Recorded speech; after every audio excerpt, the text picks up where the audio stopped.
네, 오늘은 스데반이 잡히다라는 제목으로 함께 말씀을 나누고자 합니다. 이 사도행전은 예수님께서 주신 그 선교 명령이 따라서 복음이 땅끝까지 전파되는 과정이 기록된 책입니다. 1장부터 7장까지는 예루살렘 교회가 설립되고 또 확장되는 과정을 보여줍니다. 그런데 그 과정 속에서 여러 시련들이 닥치게 됩니다. 내부적인 시련도 있고 또 외부적인 시련도 있습니다. 내부적인 시련은 지난주 우리가 살펴본 그 바나바의 구제 사역에 이어서 나오는 그 아나니아와 삽비라 사건입니다. 또 6장 앞부분에서 히브리파 성도들과 또 헬라파 성도들 간의 갈등 역시 공동체 내부에서 일어난 문제라고 할 수 있습니다. 또 외부에서 온 시련은 예수님을 십자가에 못 박는데 주도적이었던 사내들인으로부터 오게 됩니다. 이 사내들인은 당시 유대의 정치적 또 종교적 기득권 세력이었습니다. 오늘 본문은 스데반이 이 사내들인에 의해 고소를 당하게 되는 그 배경을 보여줍니다. 오늘 말씀을 통해 우리도 복음을 전하다가 시련이 닥칠 때 주님께서 어떻게 인도해 가시는지 함께 깨닫는 저와 성도님들 되시기를 주님의 이름으로 바라겠습니다. 오늘 본문 사도행전 6장 8절 봅니다. 스데반이 은혜와 권능이 충만하여 큰 기사와 표적을 민간에 행하니. 6장 앞부분에서는 예루살렘 교회가 점점 성장해 가면서 생겨난 여러 행정적인 문제를 해결하고자 7 집사를 선출하는 내용이 등장합니다. 오늘 본문에 나오는 스데반은 그 7 집사 중 한 사람입니다. 스데반은 은혜와 권능이 충만했습니다. 이 은혜는 예수 그리스도를 닮은 스데반의 인자한 성품을 가리킵니다. 오순절 성령 강림 이후 초대교회에서는 오직 12 사도들만이 큰 기사와 표적 등을 행했습니다. 그런데 이후에 12 사도들로부터 안수를 받은 스데반과 또 빌립 등과 같은 이제 영적 지도자들도 그러한 능력을 행하게 되었습니다. 스데반이 은혜와 권능으로 충만하여 민간에 큰 기사와 표적을 행하자 이제 어떻게 됩니까? 본문 9절에 보면 이른바 자유민들, 즉 구레네인 알렉산드리아인 길리기아와 아시아에서 온 사람들의 회당에서 어떤 자들이 일어나 스데반과 더불어 논쟁할세라고 말씀합니다. 여러 지역 출신의 사람들이 등장합니다. 스데반은 그 회당에 속한 사람들과 이제 논쟁을 벌이게 되었습니다. 특별히 그 지역 중에 길리기아라는 지역이 포함되어 있습니다. 길리기아는 소아시아 동남쪽에 위치한 그 로마의 속주입니다.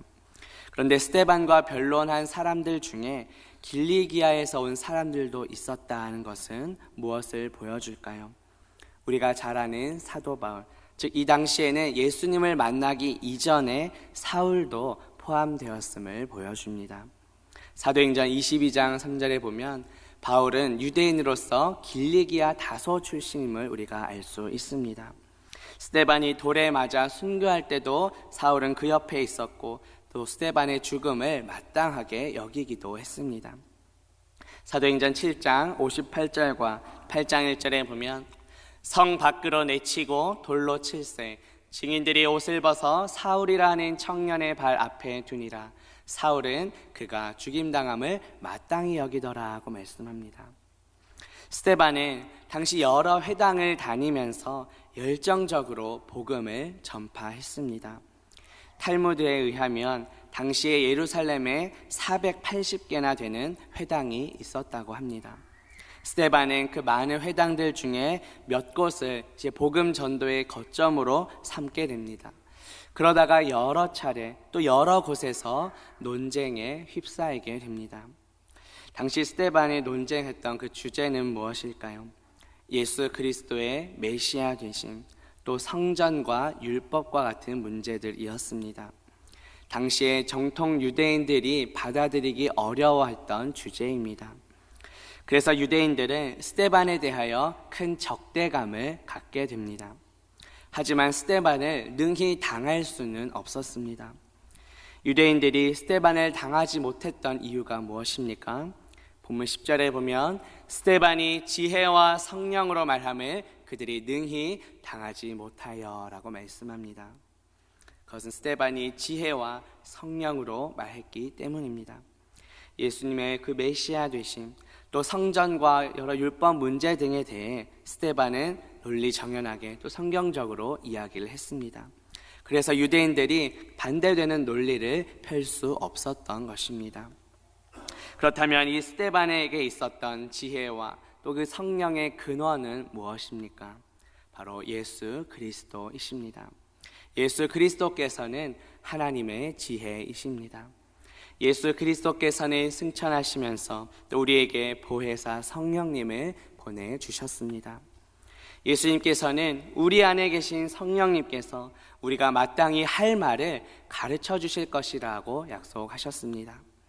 신약성경 누가복음 12장 11절과 12절에 보면 사람이 너희를 회당이나 위정자나 권세 있는 자 앞에 끌고 가거든 어떻게 무엇으로 대답하며 무엇으로 말할까 염려하지 말라.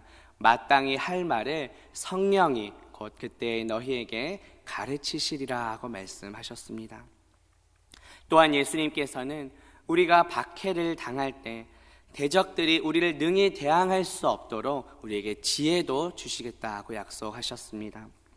누가복음 21장 12절과 15절에 보면 내 이름으로 말미암아 너희에게 손을 대어 박해하며 회당과 옥에 넘겨주며 임금들과 집권자들 앞에 끌어가려니와 내가 너희의 모든 대적이 능히 대항하거나 변박할 수 없는 구변과 지혜를 너희에게 주리라 하고 약속하셨습니다. 어떤 시련이나 그런 박해가 없다고 하지는 않으셨습니다. 그런 박해가 있게 되지만 그것을 대적들이 능히 대항할 수 없는 지혜를 우리에게 주시겠다고 약속하셨습니다. 예수님께서 지혜와 성령을 주시겠다고 하신 그 약속의 말씀이 또 오늘 본문의 스데반을 통해 성취되고 있습니다. 우리 역시 복음 전파의 과정 속에 여러 시련과 박해가 닥칠 수도 있습니다. 그럴 때 주님께서 주신 이 약속의 말씀을 붙잡고 주님의 지혜와 주님께서 주신 그 성령으로 능히 감당하는 저와 성도님들 되시기를 주님의 이름으로 바라겠습니다. 대적들이 이렇게 스데반을 능히 당하지 못하자 어떻게 합니까? 사람들을 매수해서 음모를 꾸미게 됩니다.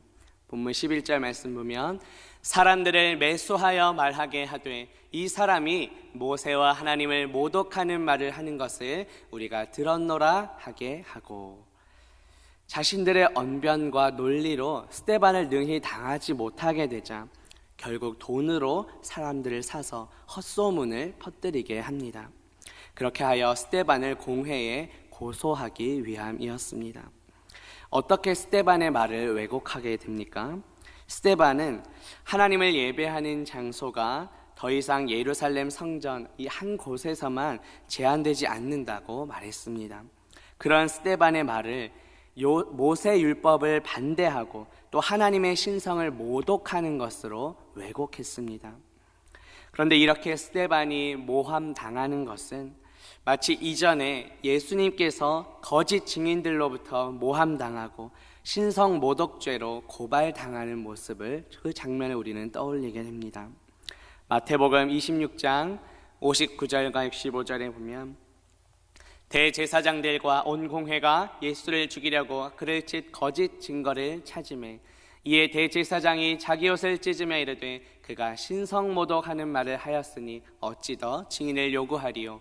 보라, 너희가 지금 이 신성모독하는 말을 들었도다 라고 말씀합니다. 예수님께서 거짓 증거와 또 신성모독으로 모함당하신 것처럼 오늘 본문에서는 스데반이 똑같이 거짓 증거와 신성모독으로 모함을 당하고 있습니다. 구약 율법에 의하면 하나님을 회방하거나 모독하는 자는 돌에 맞아 죽는 형벌을 당했습니다. 구약성경 레위기서 24장 16절에 보면 여호와의 이름을 모독하면 그를 반드시 죽일지니 온 회중이 돌로 그를 칠 것이니라.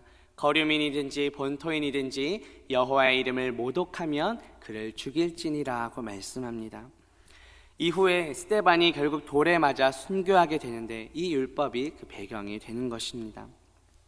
오늘 본문 12절에 보면 백성과 장로와 서기관들을 충동시켜 와서 잡아가지고 공회에 이르러라고 말씀합니다. 원문에 보면 충동시키다라는 단어가 문장 맨 앞에서 강조되고 있습니다. 스데반을 대적하는 이 산헤드린 공회원들은 누구를 지금 충동시키고 있습니까? 백성과 장로와 서기관들을 충동시킵니다. 스데반을 잡는데 이제 그들의 동의를 얻고 스데반을 공회 앞으로 잡아오게 됩니다. 그런데 우리가 여기서 특별히 주목해야 할 대상은 바로 앞에 나오는 백성들입니다. 원래 이 백성들은 어떤 사람들이었습니까?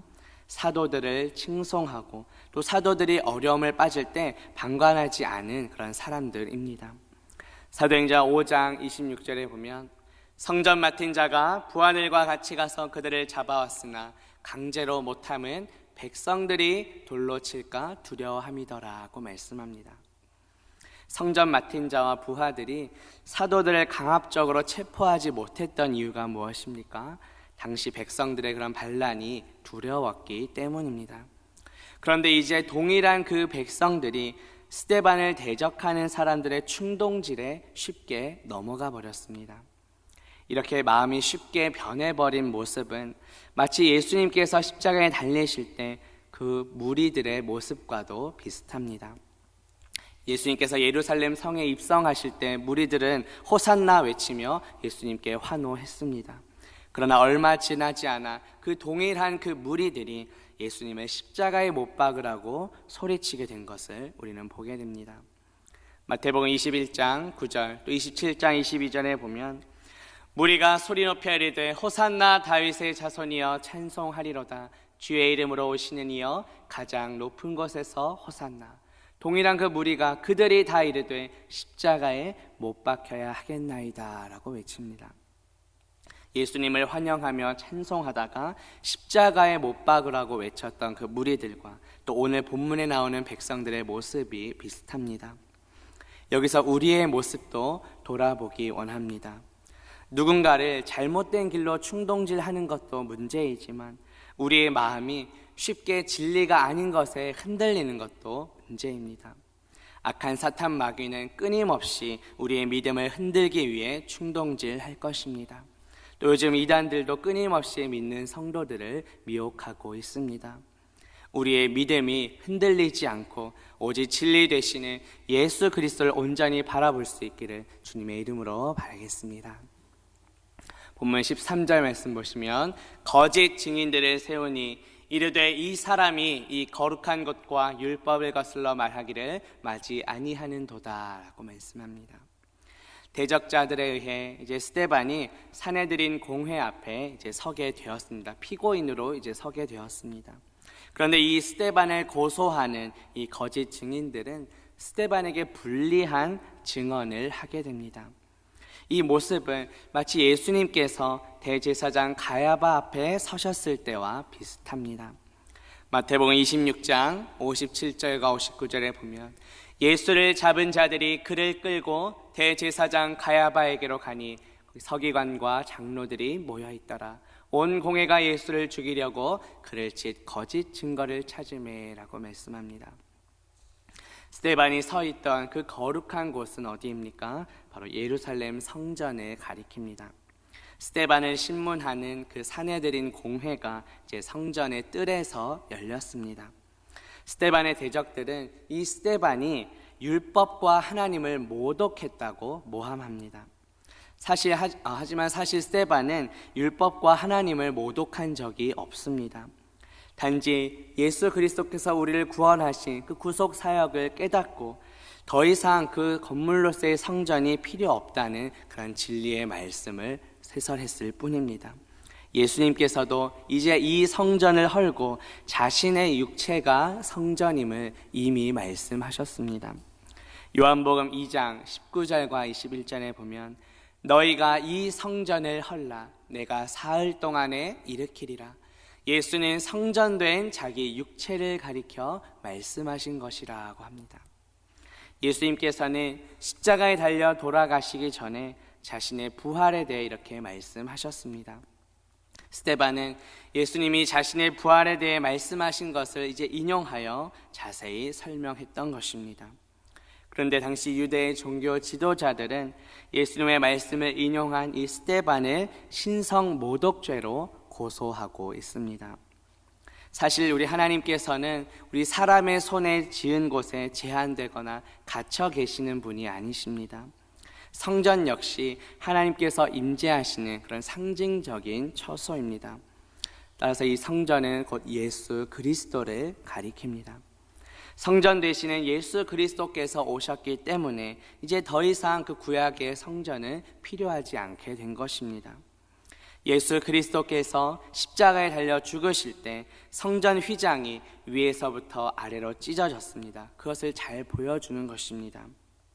하지만 당시 유대인들은 성전 그 자체를 숭배했습니다. 그렇기 때문에 이 참된 진리를 깨닫지 못하고 오히려 스데반을 신성모독죄로 고발했던 것입니다. 본문 14절 말씀에 보면 그의 말에 이 나사렛 예수가 이곳을 헐고 또 모세가 우리에게 전하여 준 규례를 고치겠다 함을 우리가 들었노라 하거늘이라고 말씀합니다. 스데반의 대적자들은 스데반이 이러한 말을 했다고 지금 모함합니다. 하지만 스데반은 이러한 말을 한 적이 없습니다. 예수님의 말씀을 인용하여 예수 그리스도의 그 구속 사역, 그 영적인 의미를 이야기했을 뿐입니다.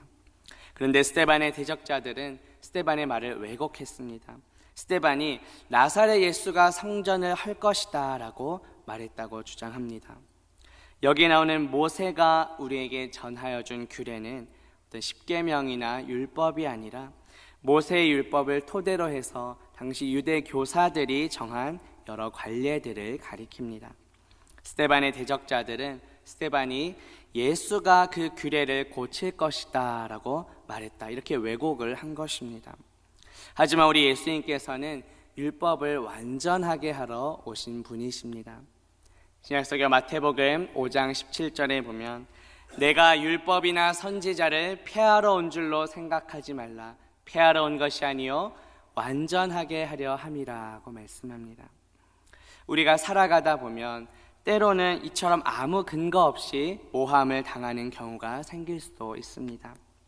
없는 말을 지어내고 또 억울하게 누명을 뒤집어 쓰는 경우가 생길 수도 있습니다. 그러할 때 이미 이 모든 과정을 겪으셨던 예수님과 또 스데반의 모습을 기억하며 또 위로와 또 새 힘을 얻는 저와 성도님들 되시기를 주님의 이름으로 바라겠습니다. 본문 마지막 15절 보시면 공회 중에 앉은 사람들이 다 스데반을 주목하여 보니 그 얼굴이 천사의 얼굴과 같더라고 말씀합니다. 대적자들이 계속해서 모함하고 또 거짓 증언을 하는 그 앞에서도 스데반의 모습은 어떠했습니까? 마치 천사의 얼굴과 같다고 묘사합니다. 천사의 얼굴과 같았다라는 표현은 그 얼굴에 광채가 나고 빛이 나고 위엄이 가득했다라는 뜻입니다. 이전에 모세가 시내산에서 하나님을 만나 율법을 가지고 내려왔을 때도 비슷했습니다. 구약성경 출애굽기 34장 29절에 보면 모세가 그 증거의 두 판을 모세의 손에 들고 시내산에서 내려오니 모세는 자기가 여호와와 말하였으므로 말미암아 얼굴 피부에 광채가 나나 깨닫지 못하였더라고 말씀합니다. 또 예수님께서 변화산에서 모세와 또 엘리야와 더불어 말씀을 나누실 때 얼굴이 해와 같이 빛났다고 말씀합니다. 신약성경 마태복음 17장 2절에 보면 그들 앞에서 변형되사 그 얼굴이 해같이 빛나며 옷이 빛과 같이 희어졌더라고 말씀합니다. 유대교에서는 경건하고 또 거룩한 사람들을 가리켜서 흔히 천사와 같다고 표현했습니다. 왜냐하면 그 사람들이 부드럽고 온화한 성품 또 표정을 갖고 있었기 때문입니다. 그런데 오늘 본문에서 스데반이 천사의 얼굴 같았다는 것은 단순히 어떤 얼굴 표정이나 성품이 온화했던 것만은 아닙니다. 성령으로 충만하고 하나님께서 함께 하심으로 인하여 얼굴에 빛이 가득했다라는 뜻입니다. 그렇다면 이 성령 충만은 무엇입니까? 어떤 신비한 체험을 하는 것이 아닙니다. 성령은 예수 그리스도의 영이십니다. 예수 그리스도는 말씀이 육신이 되어 우리 가운데 오신 분이십니다. 말씀이신 예수 그리스도께서 우리에게 보혜사 성령님을 보내주셨습니다. 우리 안에 계신 성령님께서는 진리이신 예수 그리스도께로 우리를 인도해 가십니다. 또 예수 그리스도의 말씀을 생각나게 하십니다. 따라서 성령 충만은 곧 말씀 충만입니다. 우리가 말씀으로 충만할 때 우리의 얼굴도 천사와 같이 빛나게 될 줄로 믿습니다. 구약성경 다니엘서 12장 3절에 보면 지혜 있는 자는 궁창의 빛과 같이 빛날 것이요 많은 사람을 옳은 대로 돌아오게 한 자는 별과 같이 영원토록 빛나리라고 말씀합니다. 지혜 있는 자가 궁창의 빛과 같이 빛날 것이라고 말씀합니다. 여기에서 말하는 지혜는 하나님의 지혜입니다. 하나님의 지혜는 예수 그리스도이십니다. 또 많은 사람을 옳은 대로 돌아오게 한 자라는 것은 많은 사람을 의롭게 한 자들이라는 뜻입니다. 의는 하나님과의 올바른 관계를 가리킵니다. 하나님의 의는 바로 예수 그리스도이십니다. 다시 말해 믿지 않는 자들을 예수 그리스도께로 인도하는 자는 별과 같이 영원토록 빛나게 될 것이라는 말씀입니다. 하반기 생명샘 축제가 다가오고 있습니다. 우리 주변에는 여전히 진리 되신 예수 그리스도를 의지하지 않고 거짓된 세상에서 방황하는 영혼들이 많이 있습니다.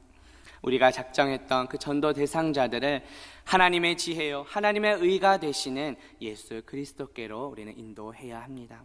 그러할 때 하나님께서 우리를 빛나게 하실 줄로 믿습니다. 수많은 거짓과 모함이 가득한 이 세상에서 참 진리 되시는 예수 그리스도의 말씀으로 우리가 먼저 충만한 삶을 살아가야 합니다.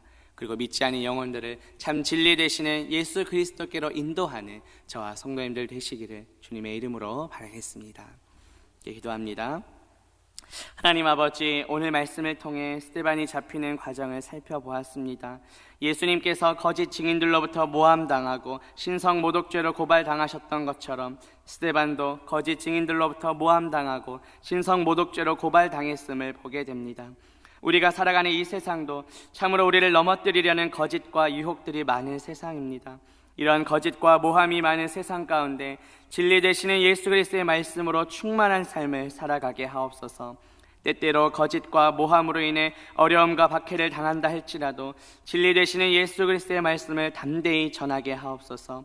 믿지 않는 영혼들을 진리 되시는 예수 그리스도께로 인도하는 우리 모두가 되게 하옵소서. 예수 그리스도의 이름으로 기도합니다. 아멘.